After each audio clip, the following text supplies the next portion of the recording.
ఇక సాయి చంద్ మృతి చెందడం బాధాకరమన్నారు ప్రజా గాయకుడు గద్దర్. చిన్న వయసులోనే సాయి చంద్ కాలం చేయడం విచారకరమన్నారు.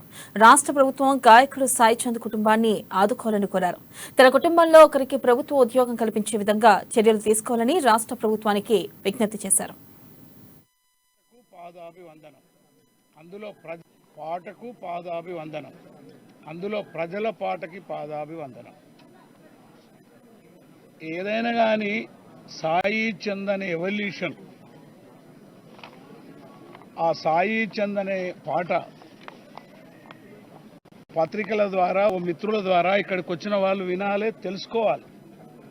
సాయి చంద్ అనే పాట అట్టడుగులో ఆ ఊరు అవతల ఊరుకు దూరంగా నెట్టివేయబడ్డ మనిషిగా గుర్తించబడని ఒక మనిషి తాను ఏడ్చినప్పుడు, తాను బాధపడ్డప్పుడు వచ్చిన పాట అది.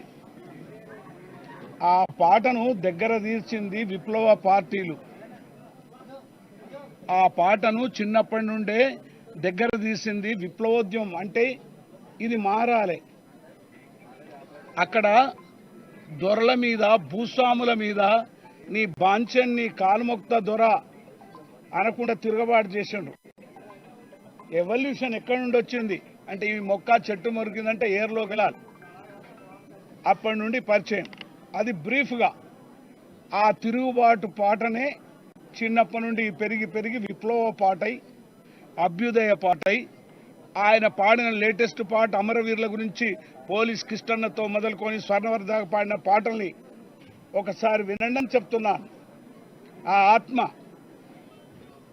సాయి చంద్ పాటల ఆత్మ అంటే తెలంగాణ ఆత్మ గురించి మాట్లాడతాడు. అందుగురించే మన గుండెల్లోకి వస్తాడు. తెలంగాణ ఆత్మ ఉండాలి. తెలంగాణని రక్షించాలంటే తెలంగాణ ఆత్మ లేకుండా అది మరుబొమ్మయ్యో ఆయన పడినట్టు ఓ శివుడా నువ్వు శిలువ అయిన అంటే కాదు. కాబట్టి గౌరవనీయులైన ముఖ్యమంత్రి గారు, నా అత్యంత బిడ్డలాంటి కేటీఆర్ గారు, ఆ పార్టీలో ఉన్న ఎమ్మెల్యేలారా మీకు విజ్ఞప్తి చేస్తుంది ఏంటంటే ఆ కళాకారులది ఫస్ట్ ప్రిఫరెన్స్